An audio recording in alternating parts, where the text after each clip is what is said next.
Social bookmarking, making the web work for you. What is this talking about? How social can a bookmark be? Well, we all know what bookmarks are, so let's think about them first and get back to the social part later. Bookmarks are things you stick in books to mark your place.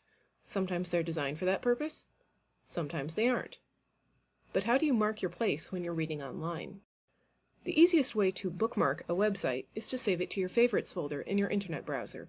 But how many sites can you keep track of that way? If you start adding folders to organize your favorites, you may still lose track of things when they get too full, or you can't remember where you put them. Pretty soon, you still have an endless list of links piling up, overwhelming your structure. So let's take a step back from websites and think about reading books. Do you have a strategy that helps you focus and remember as you read a book? Do you use a highlighter? Or Post-its? Do you write notes in the margins? Or make flashcards? For many people, it's easier to read and remember things if you can interact with the text in some way. Using Diigo, you can actually use these techniques as you read the web. Diigo is a social bookmarking tool that works on most websites, but it doesn't require that you change the programs you use to access the internet. All you need to do is install a toolbar into the browser you're already using. The toolbar will add buttons at the top of your screen that make it easier to read, organize, and share the websites you look at. Let me show you how. How does Diigo make it easier to read the internet? Well, when you have the Diigo toolbar installed, you can use tools like a highlighter or post-it comments on top of the web. It saves these notes to yourself, so when you come back again, you can see exactly what you were looking at before. How does it make it easier to organize? Instead of saving a link to a folder, you can save it to a list, then add some search words, called tags, that will help you find it later.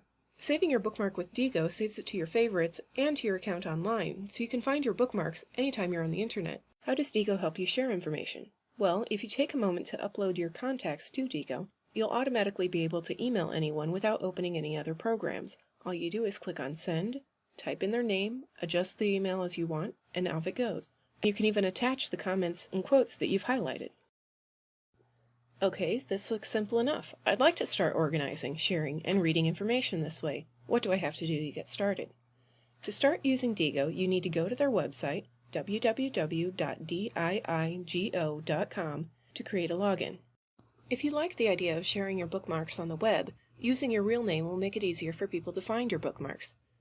If you aren't sure how much information you want to share, using a pseudonym will make it easier for you to stay anonymous. I'll explain more about the privacy settings in just a moment. When your login is added, they will send you an email back to confirm that they had the right information. Then you can click on that link and come back to install the toolbar. If you use Microsoft Internet Explorer, Firefox, or Flock as your internet browser, you can install the full Diigo toolbar.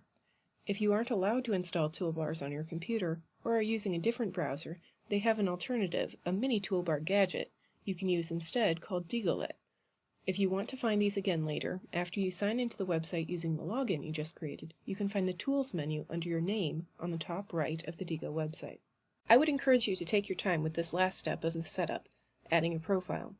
Some social websites require that everyone sign up if they want to see anything on the website. Diigo doesn't do that. Anyone who has a link to your profile can see your bookmarks. This is great if you want to use Diigo to share links with friends, coworkers, classmates, or anyone else without having to send them emails all the time.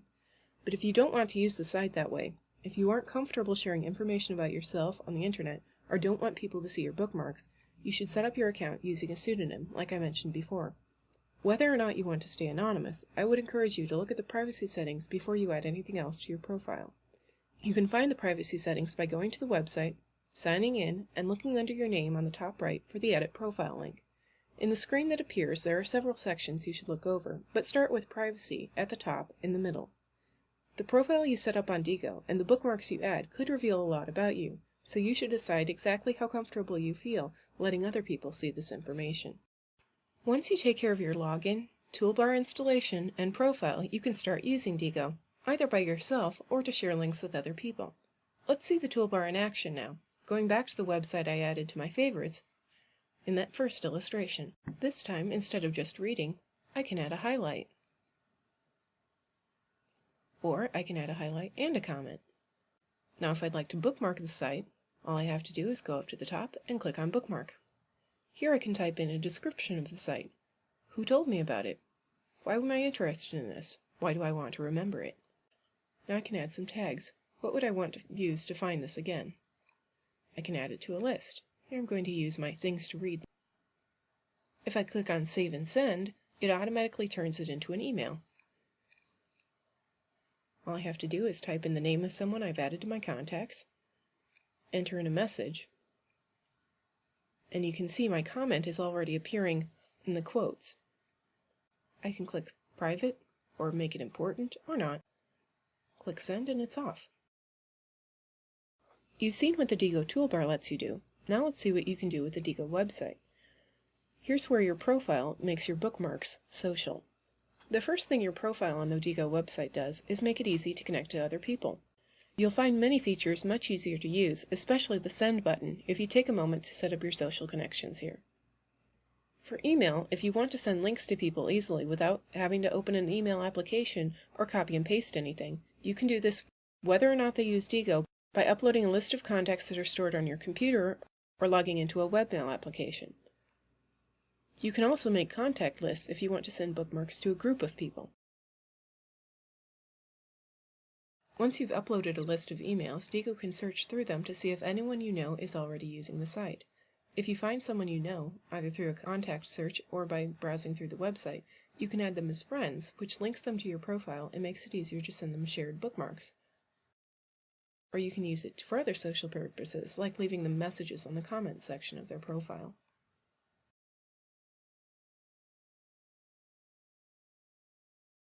What if you don't know anyone you'd like to send bookmarks to, but you're interested in getting bookmarks from other people on a specific topic? You can browse through the Groups feature to find people who are already sharing information with each other using Diigo. Or you can set up your own group for a project or for people that you know on Diigo so that you can all find your links in one place. Let's take a step back from the social things you can do with other people if you're both using Diigo and see what you can do if you're not. If you're researching a topic and using a specific tag to track all the sites you look at, you could send people a link to that tag and all the sites you bookmark will show up, including ones you keep adding. They'll also be able to see your notes or descriptions of each link if you've allowed those to be viewed publicly. They can also see related topics that overlap if you use more than one tag to describe each site. What if you have a broader subject that doesn't fit into one tag? Well, you can use the list to organize your bookmarks no matter what you've tagged them, so they're easy for people to find. Having your links in a list makes it easy to view all of the information you've added to the websites as well. If you'd like to use this list somewhere else on the web, you can publish it using a number of web tools. One really innovative aspect of Diigo is the Web Slides feature. Any list you create can instantly be turned into a slideshow so that you can tab through websites as if you'd taken screenshots. But you can still interact with them. If you'd like to make this slideshow available on another website, you could even embed it in your blog. So far, you've seen how Diigo works to bookmark websites, and you've seen how it can make bookmarks social. So how does Diigo make the web work for you? Let's review. If you've never used a social bookmarking tool, Diigo can make it easier to read, organize, and share information on the web because it's smart about giving you shortcuts to things you already do, like taking notes or sending links. If you're using another social bookmarking tool or a different technique to organize your links, you may want to try using Diigo too. Diigo is smarter than some other websites because it plays nice with tools you're already using. You could upload links from Delicious, use a contacts file from your email, or publish your links on your blog without having to spend a lot of time copying and pasting. If you don't think you need to change the way you store your bookmarks, Diigo can still make your links more social because you can use just the website to connect with people who know about things you aren't aware of.